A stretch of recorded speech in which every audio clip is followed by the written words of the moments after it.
Okay, I think we're ready. Okay. Good afternoon. Thank you so much for coming today. We're fortunate to welcome back one of our own, Jason Perry. Jason is a UNC Asheville alumnus who has built a career in media production and currently serves as a senior video producer at Pathful, a company that creates virtual job shadowing experiences and career videos for schools across the country. In this role, he manages shoots, interviews professionals, and helps shape compelling stories that connect students with real-world career paths. His journey shows how the skills you build here at UNC Asheville can translate into meaningful and creative work in the professional world. Please join me in welcoming Jason Perry.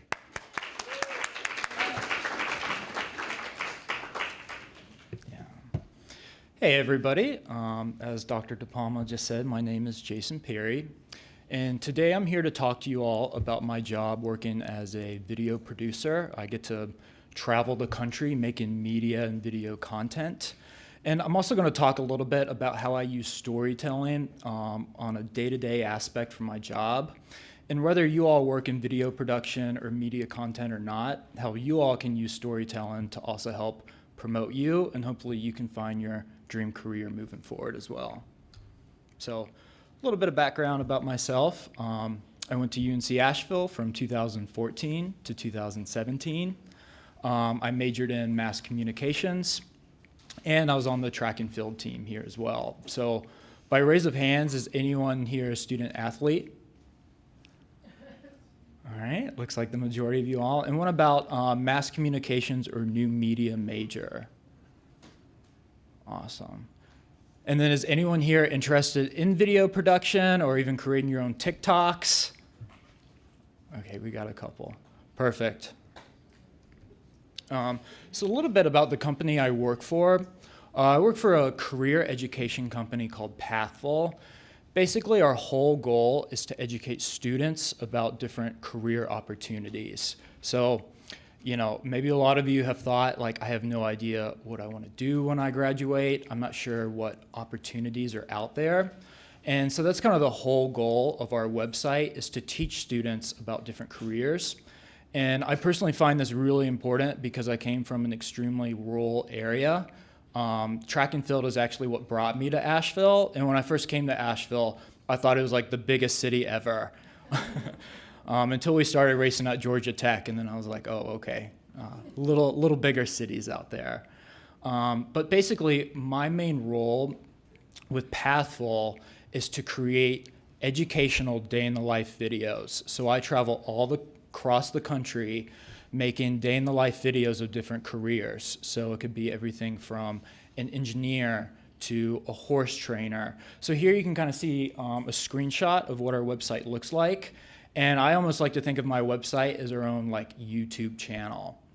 So it's kind of fun to think about it that way. We basically sell licenses to school districts across the US, and that's how students can access our videos. And the reason why I bring that up is, you know, thinking about storytelling, whether you're creating a TikTok, maybe you're doing a video for UNC Asheville's baseball team, is you always want to know your kind of target audience. And that's really going to dictate who you make your content for. So I'm going to play a very quick promotional video I made, and it just kind of highlights our job shadow videos.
So there's a quick promo video. You kind of get the idea, travel across the country, filming different careers. So what do I actually do as a video producer? So some of my main job responsibilities is I schedule our video shoots. I'm the person that actually goes out, films the professional, and interviews the professional. And then I also edit the video content, and I manage a team of editors. So when I first started this role, it was more of my job to go out and do the filming and interviewing and editing the content. But now that I've worked my way up, I do a lot more of the scheduling and planning, and then I do a lot of the mentoring for our editing team. So some of my other job responsibilities, I plan for future content. What content is missing on our website that I need to then go out and film? It's also my job to track our goals. So how many videos do we want to put out next year? I have to report metrics to my leadership team on how well our video's doing, how many views are we getting. And then I'm also making sure, when we go out and travel, it's extremely expensive, so I need to make sure we stay on budget. And I'm also brainstorming different content that we might put on our website. So we actually have a lot of other content besides these videos I'm showing you. But my main goal today is to really kind of go over these job shadow videos. I would say for the job, the most important thing if you want to get into media and video production is the pre-production process. And not only is that relevant for media in general, but if all of you will eventually interview for jobs, maybe a coach might be interviewing you. So the more you plan and become prepared, the more successful you're going to be. So I would say the scheduling part takes probably the most amount of time. And I'm going to show you some pictures from just some really cool video shoots that I've been on. And then I'm kind of going to go over what had to go through my head to schedule some of these videos. So here you can see I filmed inside a salt mine. So for this particular video shoot, I remember we took an elevator down as deep as the Empire State Building. And then we got on a four-wheeler and drove 30 minutes straight into the mine. And we had headlamps on, and I remember shining the headlamps on the wall. And you can kind of see on these pictures here, the salt almost looks like diamonds or like stars. And I remember being like absolutely blown away by that. It was like, when on earth did I ever think I'd be in an active mine? So very cool, but part of that pre-production process is I spent months filling out safety paperwork. It's easy to get lost inside a mine. There's active explosions going on in there. And one of the things I had to do a lot of digging around with is just to realize how much like dirt is in the air. So when we were driving through the mine, it almost tasted like you were eating salt. And I remember it completely cleared out my sinuses. You were just breathing in almost pure salt. And that was important because I had to think about how I'm going to keep my video gear safe. Basically, a lot of that dirt, if it gets inside your gear, you now just destroyed $20,000 worth of camera equipment that you have to go tell your boss. And that's not something I really ever thought about because I'd never been in the mine, and that really happened in that pre-production stage. So it took a lot of planning, a lot of talking to the people I was working with to really understand the environment. On this video shoot, I filmed a biologist who specifically focuses on sea turtles. So this was filmed in Jupiter, Florida. And I remember we filmed this biologist catching sea turtles to put trackers on them. If you notice on this guy's little flipper, he has a little tumor. So he was measuring the tumor, trying to figure out what was causing this disease, and then tracking the turtle to check out their population. So this is a completely different filming environment. Now I'm on a rocking boat. How does being on a boat with salt water splashing around you really affect the way you're going to film? For this particular shoot, I remember we had to film at like 6 a.m. to plan for the sunrise to get really good lighting. And that's also when the turtles were more active. Here, completely different types of careers. So one picture, the lady with the makeup, her name is Brooke. She is a social media influencer. She's a TikToker who likes to promote makeup. So I learned how to do my makeup on that video shoot. And I think one of the things I love about showing the difference between Brooke here, and especially the salt miners, is these are two completely different people that I have to interview and have them tell them their story to me. So salt miners, they're underground in the dark all day. They like to blow things up. They don't like being on camera. So a lot of the pre-production process was really getting to know those people and figure out how can I make this person comfortable on camera. And that really dictated some of the questions I planned to ask them. And completely opposite with the social media influencer. She's bubbly, she talks a lot, she understands lighting. So how I kind of plan to interview her, get questions out of her, also learn a little bit about what it's like uploading content onto TikTok, was completely different than the salt miner.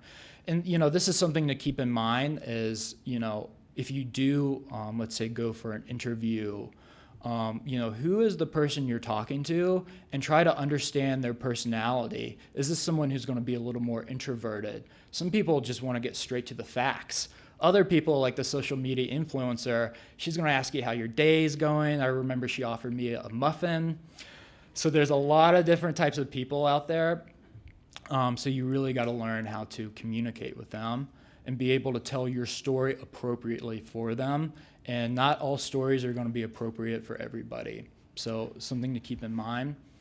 Over here, I filmed a microchip factory where we actually had to get into several sterile suits.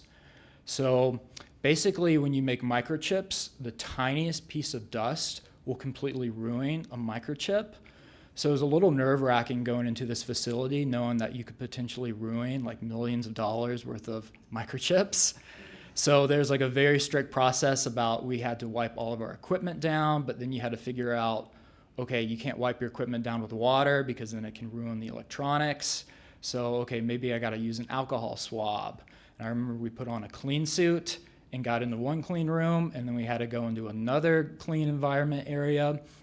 So a lot of this was in that kind of pre-production stage of figuring out how I'm going to film this, what are the appropriate measures. I specifically filmed engineers on this video shoot. So engineers I know are super technical. Like the person I filmed was talking about using an ion implanter. So for that person, I got to communicate with them like, hey, I need you to simplify things more. Don't use jargon with me. And so, for instance, let's say if one of you want to be an engineer and you're being interviewed for an engineer role, knowing that jargon then is going to be extremely appropriate. And if you start using it, that might help you stand out a little more. And then I like to show this video shoot because it was a lot of fun. I filmed a police airplane pilot, and we flew right next to Mount Rainier. So literally a film from underground to in the sea to sterile environments to up in the air. So I'm going to show you one of my probably favorite days at work where I was like, I can't believe I'm getting paid to do this. So earlier this year, I filmed a theme park project manager at Busch Gardens, Tampa. And I do have a cameo in this video, so make sure you look for me. I started very early in my life loving roller coasters and theme parks. I discovered Busch Gardens and I just fell in love with the concept of mixing roller coasters and zoo together, and I haven't wanted to leave since. My name is Tony Perry. I'm a theme park project manager. I work here at Busch Gardens Tampa Bay in Tampa Bay, Florida. Typically, the project manager is focused on the infield portion of the project. I start my day touring all my construction sites, settling those construction tasks, and then in the afternoon, we'll have meetings and further design on projects that may be in a more preliminary stage. Favorite ride ever. My favorite drop ride and my favorite attraction at Busch Gardens Tampa is the one and only Falcon's Fury. Wait, it's a little nerve-wracking. Little scary still. Yeah. Oh gosh.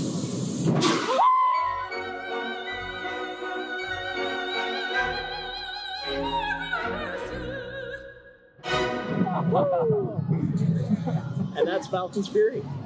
I love this job. I look forward to going to work every day. I love the challenge. I love to be surrounded by what I've always wanted to do since I was young.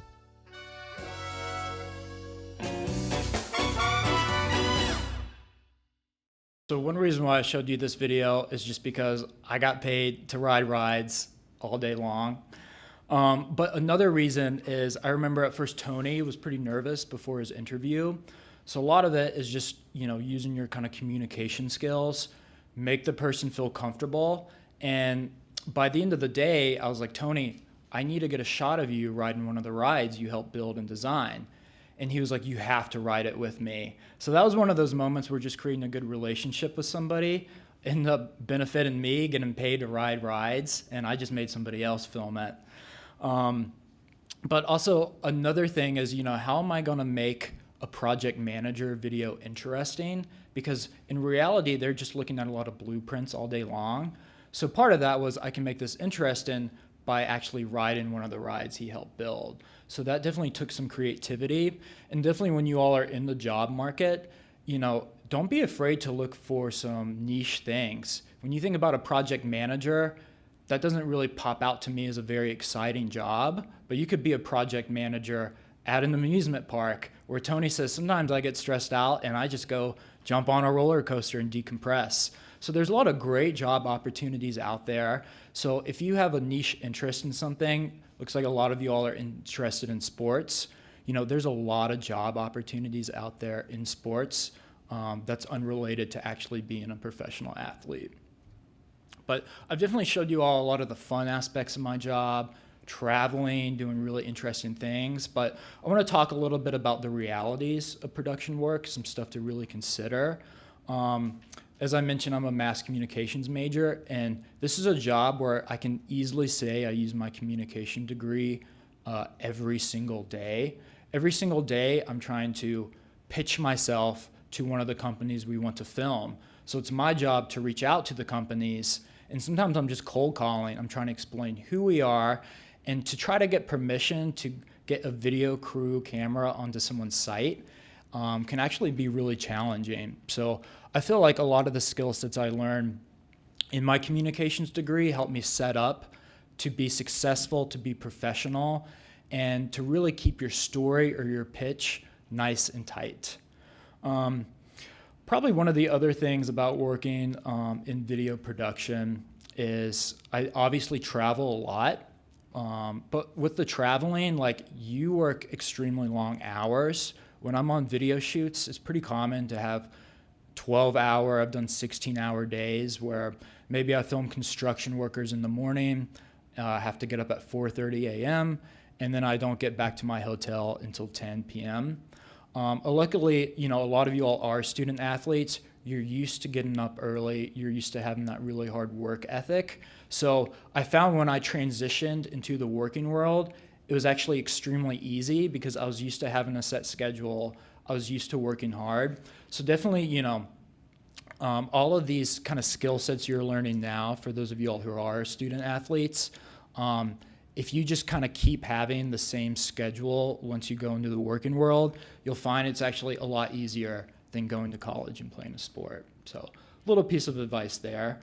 But, like I kind of mentioned, it's really fun, but at the same time, you're going to work very long hours. Another thing that I mentioned is, always thinking about who your target audience is. So the main students who watch our videos are 6th graders through 12th graders. So I need to make sure our content isn't talking over the head of a 6th grader, but we're not talking down to a 12th grader. However, that's not actually my main target audience for making these videos, because who is going to buy our content? It's educators. So in reality, I need to make sure the content is appropriate for an educator to buy. So that means I need to make sure it's hitting everything an educator wants to be hit in a video for their students to learn. So there's kind of two different, target audiences there. And then when I film with a company, they also want to make sure we are appropriately filming their business. and they want to make sure they're coming off in a good light, and they also have to approve the video as well. So I need to make sure educators like the video, I need to make sure students like it, and then the company we're filming with. So, you know, anytime you're making a piece of content, whether that is your resume, who's going to read your resume, and you know, what do you want to get across to them the most? And that should probably be one of the top things on there. So that's a little behind the scenes. Here I have a picture where I did a video shoot at UPS. Here is where I did an interview on a virtual production set. So a lot of filmmaking is going into virtual production. This is one of the leading virtual production companies, maybe in the world, but for sure the US. They're called VU. And this is the same technology where they film like The Mandalorian. So these days you can make that LED background almost whatever you want. So, you know, a lot of people may be interested in art and graphic design.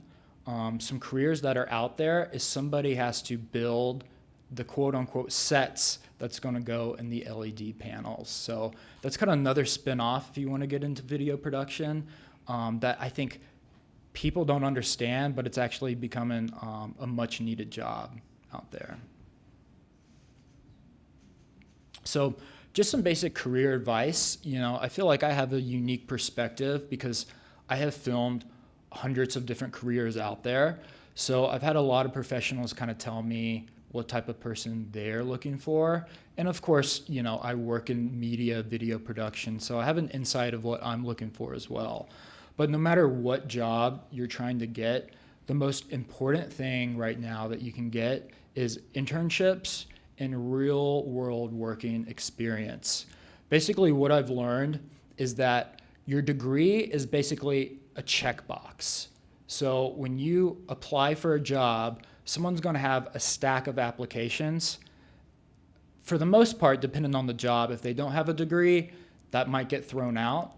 But the majority of people will have a degree. So having a degree right now is not enough. What people care about is your real world working experience. When I graduated UNC Asheville, I had maybe about 5 internships, kind of counting working for the Blue Banner as well. And without a lot of those internships, I for sure would not have gotten my dream job.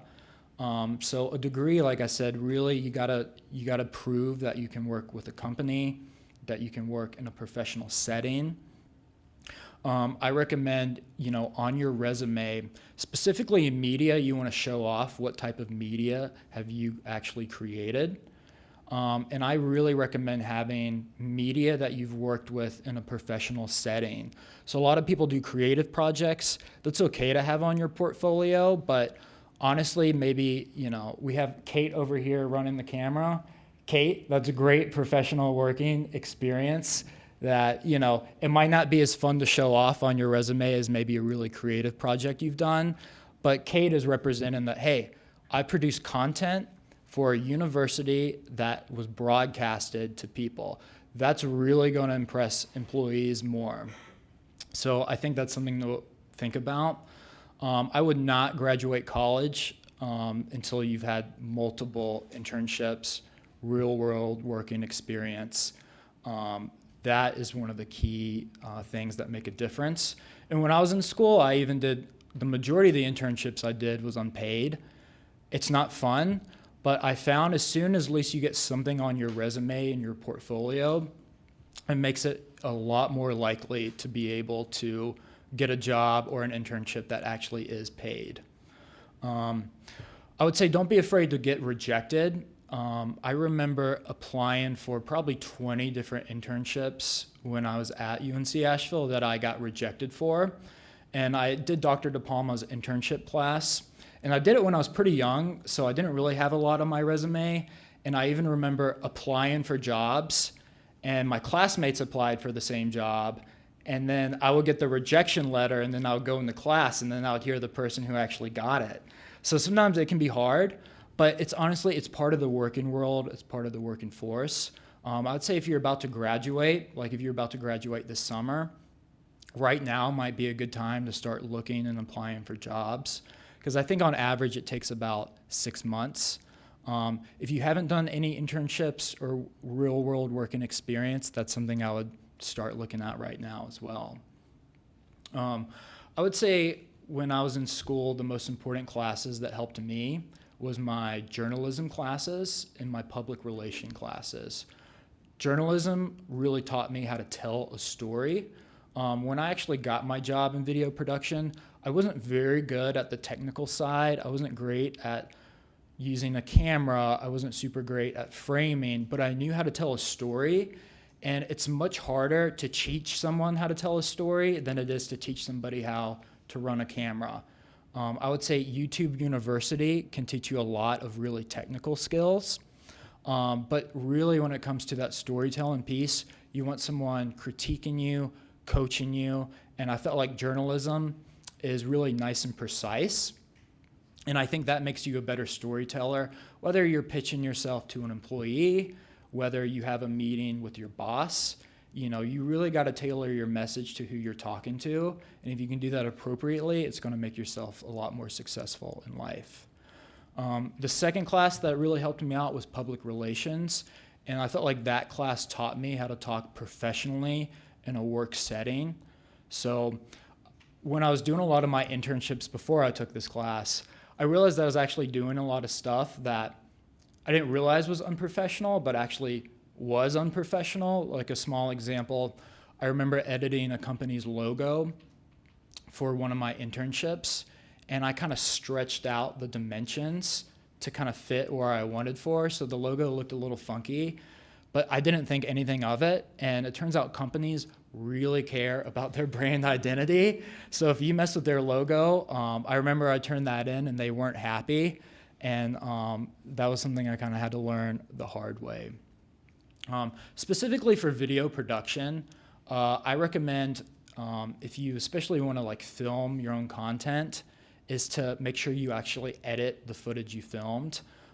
There's some positions where some people are just a camera person and other people are just editors, but to really learn, you need to edit your own content because you'll quickly realize every single mistake you did.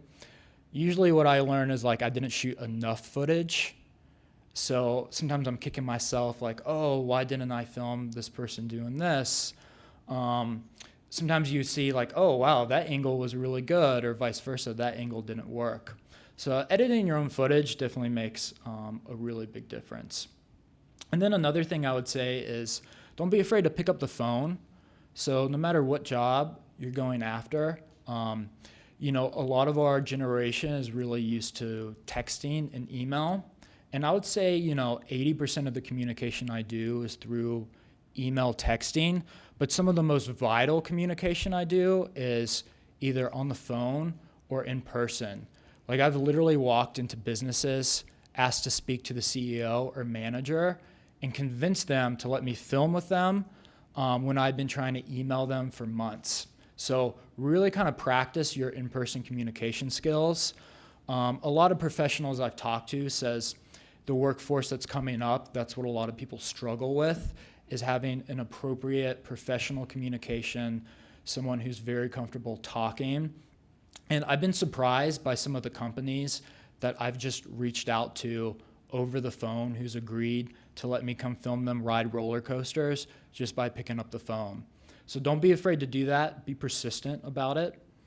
And I think that's really helped me out a lot in life.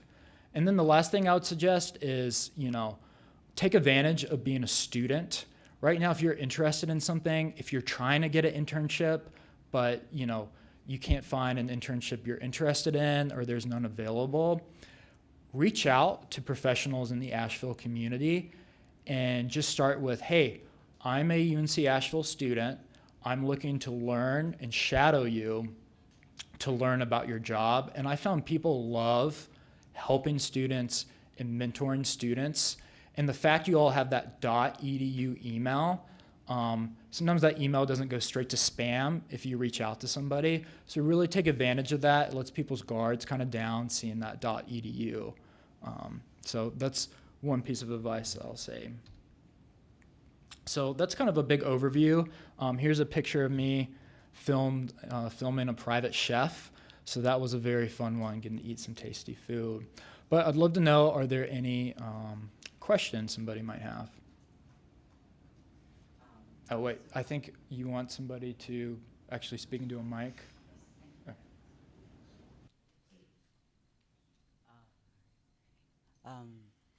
Is it on? I don't know. You mentioned the school email, like, being helpful. So we should use our school email to, like, contact people and professionals? I just wanted to make sure.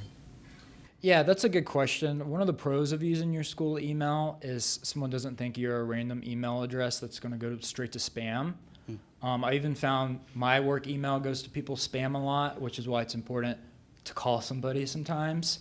But also, note is that if you build a relationship with somebody and then you eventually graduate, make sure you switch that over to your personal email so you don't lose that information. Thank you. Yeah. And also the great thing about having your .edu email is the whole Adobe suite I know is a lot cheaper for students. And even when you get an alumni email, as long as it says that .edu, you still get a student discount. So I remember I used my alumni email for my Adobe account quite a bit to get that cheap. Okay. Are there any other questions?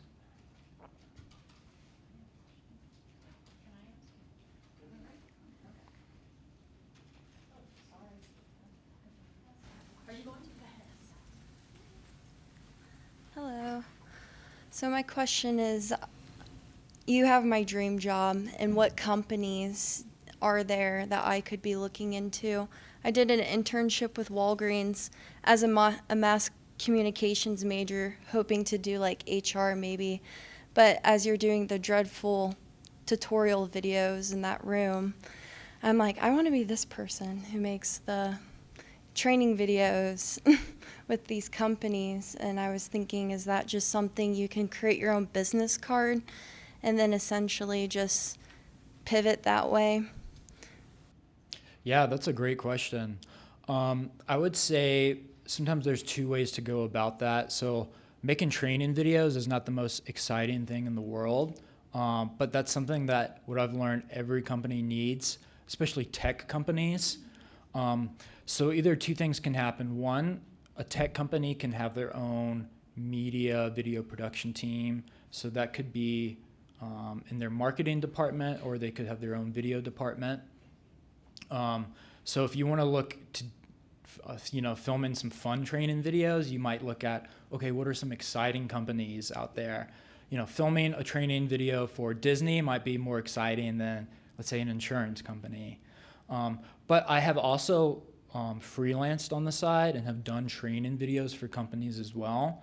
So some companies who don't have a media department have a budget for hiring freelancers. And I really like this because this is really niche.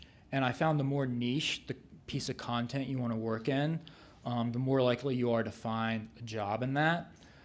So I would say maybe if you're building a portfolio, use like I edit training videos. So then the next time someone searches, training video production, you're more likely to show up because you're trying to fill in that niche. So I think there is a lot of work out there. I once did a freelance job in Colorado where I filmed a safety video at a manufacturing plant. And believe it or not, a lot of people were like getting their fingers cut off because they weren't doing the correct safety procedures.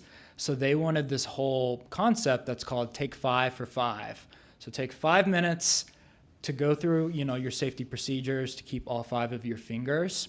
And this was a really, really large corporation, and they reached out to me to do it. And I remember that paid so well.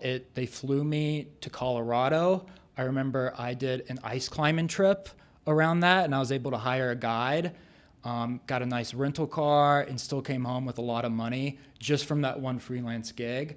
So something like that, really niche training videos, there's a market out there for that. So, to find them, it could be difficult, but I think the fact that you have a niche is very useful, actually.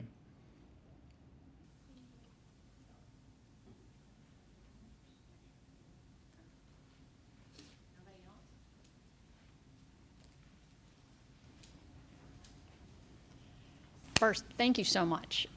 I mean, everything you've talked about, I feel validates the things that we're trying to teach the students. And I can't thank you enough for talking about pre-production. I beat it into it. So I have a couple of questions. One technical. Are all the videos usually about a minute and a half? No, all videos are about 3 to 4 minutes long. So I just did we post sometimes shortened versions on YouTube to promote our content, but our full content is kind of locked behind our paywall. So that's a way where we can tease our content, show the quality without giving away everything. Can you talk a little bit about how much footage you film and how the editing process to get that down to the story? Because you mentioned like when you're editing, you're like, oh, I wish I had this shot or whatever. So can you talk about sort of that learning process? Yeah, absolutely. So for a 3 to 4 minute video is 4 hours of footage. So it's usually anywhere from 30 minutes to an hour long interview. And we cut that down to maybe about a 3 minute storyline. And then I add the footage of the person working. And then I try to add some like gnat sound from the working environment. And that usually stretches the video out to 4 minutes. Sometimes a little over, sometimes a little under.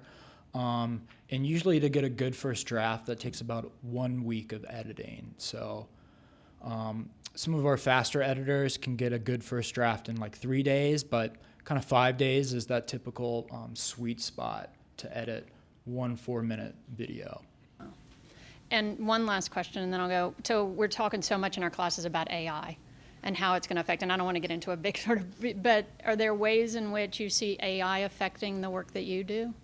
Yeah, absolutely. So our company, Pathful, takes a big approach on AI. We're a very AI pro company.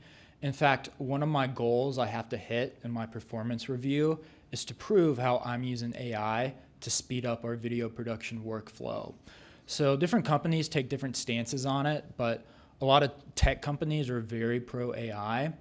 And I found AI is extremely helpful in the editing, the post-production process. You know, there's software out there where, let's say I interview somebody and there's a lot of really bad background noise. And I used to have to find the exact wave of the background noise, take like a picture of it, find the exact wave in the whole audio and try to take it out. And usually that makes your interview sound maybe a little tinny. Now there's AI software that does that in 10 seconds. And that's something that used to take me hours to do. So I would say, especially in the post-production process, look into the AI workflow. I would say, try to embrace it. I haven't seen anything that's going to, where AI can replace our jobs. There's a lot of like AI footage generators out there. And I could see that maybe great one day for creating custom graphics. But if you really look at the footage, it looks really wonky. It looks kind of funky. So I don't see that taking the place of me going out and filming somebody, unless maybe there's a very niche specific shot where if someone's giving me an example of a guy in a yellow shirt, maybe I could use AI to exactly match the example they're telling me. So I would say definitely look into AI in the post-production process. It saves you a lot of time. There's a lot of tools out there. And just like anything else, it's not going to replace you. You got to use it smart. Transcription editing is really popular. So AI can generate a transcript of the footage. So everything someone says, you can now see in text space. That can sometimes speed up editing. It can also recognize quickly your clips.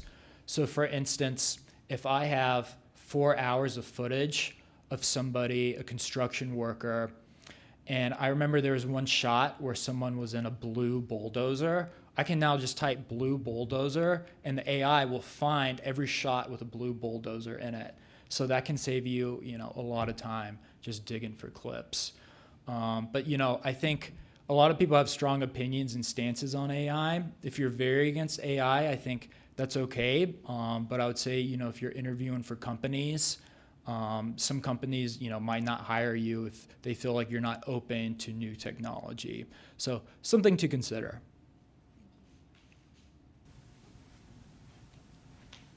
Hi. Thinking back to your early, like when you were in college and the internships you mentioned and maybe some like jobs that you had like right out of college, what were some of the most valuable things that you did that you feel like led to where you are now? Yeah, I would say I said yes to everything. So how I got this job was, at first I was interested in journalism. I love telling stories, I love writing, I love interviewing. And then I realized journalists don't make a lot of money. And I knew I had a lot of student debt coming my way. So I was like, okay, I don't want to be a journalist. So then I started looking into, well, there's a lot of jobs out there in public relations. So I started getting internships in public relations. I got an unpaid internship at the Asheville Art Museum. That was really helpful. And then I got to the point where I was like, okay, I want a paid video internship now. Or I want a paid internship in general, I mean. And I noticed all the paid ones were just for video production. And I think that's because video production is kind of a next level skill set. You need technical skills with the equipment. You need to learn how to edit. But there's also the journalism piece. And sure enough, one of the only paid video internships was for the Career Center. So we have David back there. And David hired me to make alumni profiles. So basically, I was making these job shadow videos for the Career Center without even realizing it. And David asked me to go to a networking event. And I'll be honest, David, at first I did not want to go. I was a student athlete. I had a really hard track and field practice that day. I think it was split 800s if anybody in here runs track. And I just remember being so exhausted I didn't want to go, but I wanted to please my boss because I finally got a paid internship. So I decided to go to this networking event.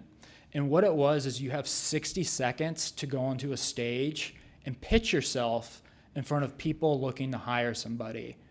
And because I knew storytelling so well, I knew how to pitch myself in 60 seconds. And the second I walked off the stage, somebody came up to me and they're like, "You're the person I'm looking for." And I just kind of like, laughed a little bit, not thinking much of it. And then now that's the company I work for today. And I worked for them part-time my last semester of college, and I've been with them ever since. So I would say, that attitude of just saying yes to any opportunity that comes your way. One of the ways that I pitched myself also to Pathful, the company I work for, is I was very upfront. I was like, listen, I really want this job. Whatever you tell me to do, I'm going to do it. And if you want something done differently, or if I'm not doing a good job, let me know and I'm going to fix it. And I just had that complete attitude of I'm going to do whatever you tell me and I'm going to do a good job at it. And, I think they kind of recognized that hard work. And at the time, like I said, my technical skills wasn't that great, but they took a shot on me. So I would just say kind of that attitude. I remember in college just obsessively stressing about how am I going to pay off my student loans when I graduate. But that stress forced me to get internships, find a job. So when I graduated, I already had a job. And it was a very easy transition as opposed to you don't want to graduate and then be stressing about it. So that's some of the things that helped me. Awesome. Thanks so much.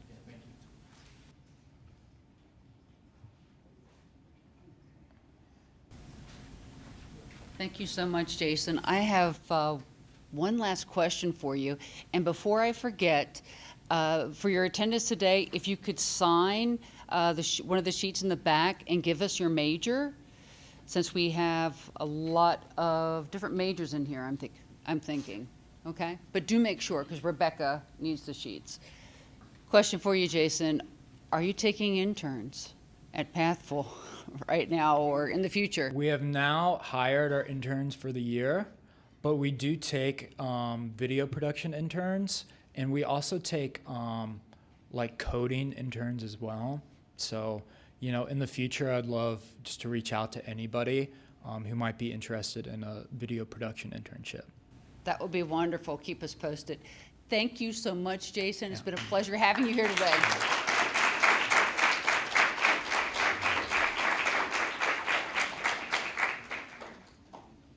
And I'm sure if we missed anyone, or if you want to talk to Jason one-on-one after this, that he's available for a few minutes. Feel free to say hi. Yes.